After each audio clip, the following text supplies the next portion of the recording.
Assalamualaikum warahmatullahi wabarakatuh, and hello everyone, welcome back to my video. I am Nur Islami from Class B English Education Department, University of Sulawesi Barat. So in this video I will review all the materials that have been covered from the first meeting until the second meeting of the language testing. So this video I create to fulfill mid assignment from Mr. Adi Isma as the lecturer of the language testing course. So let's get started. So for the first meeting will be filled with the inaugural lecture, followed the second meeting discuss about introduction to language testing. So this meeting consists of an explanation that language testing is a process used to assess a person's ability to use a language, both spoken and writing.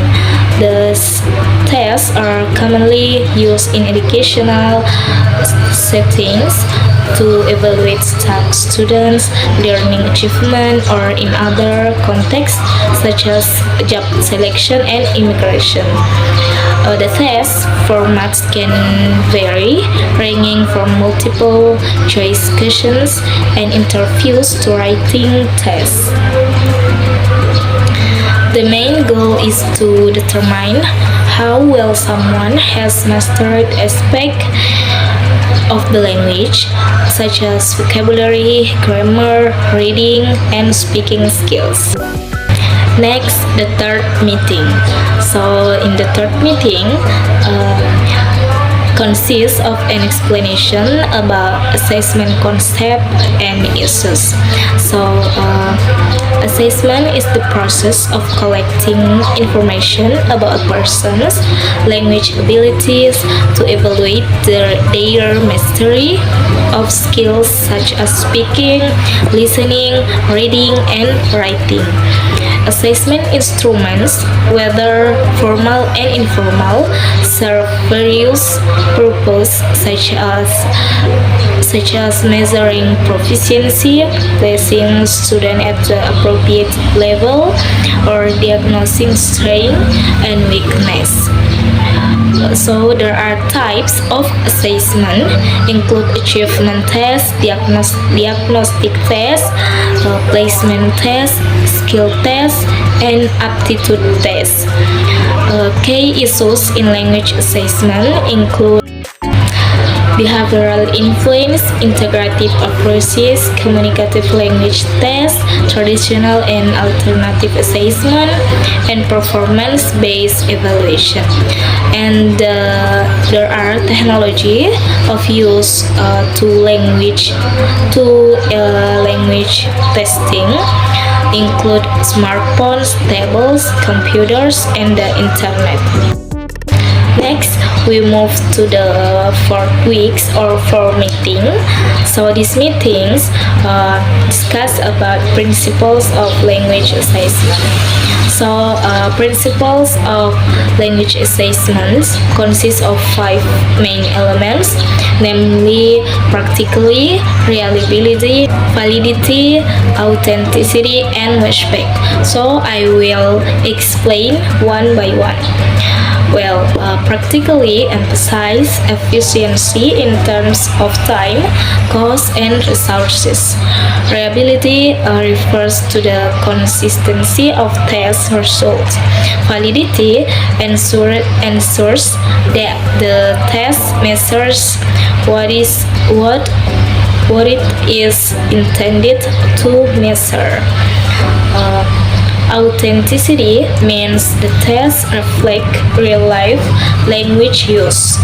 And the last flashback is the effect of the test on the learning process and the student motivation. So those 5 principles are essentially to create effective, fair assessment that supports student continuous learning and development. Next, the fifth week or fifth meetings. So this meeting discuss about designing classroom language test.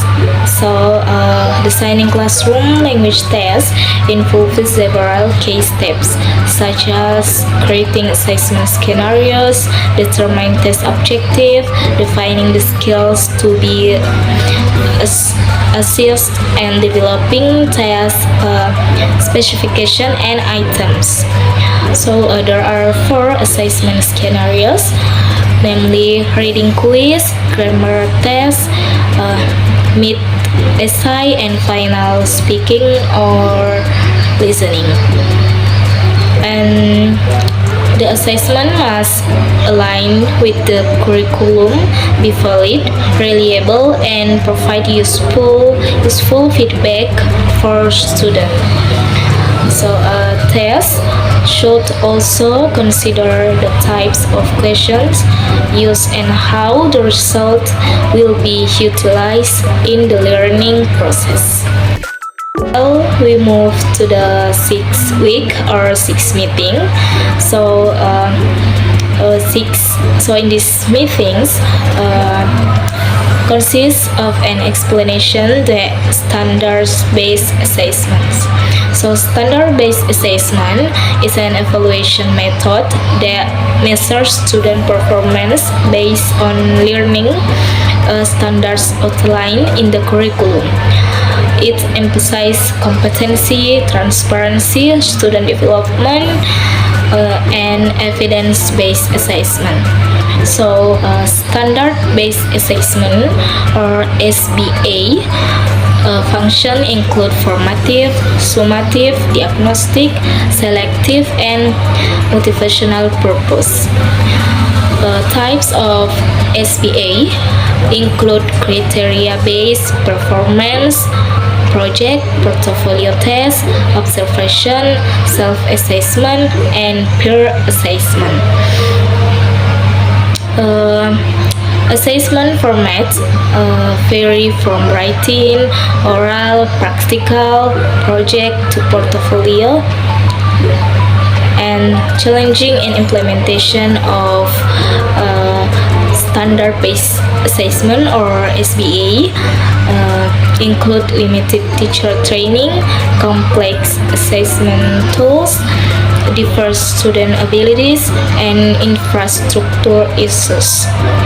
And there are strategies to improve the comprehensive teacher training, standard guidelines, technology integration, and personalized learning approaches. And the last, at the 7 week or 7 meetings, consists of an explanation that standardized testing.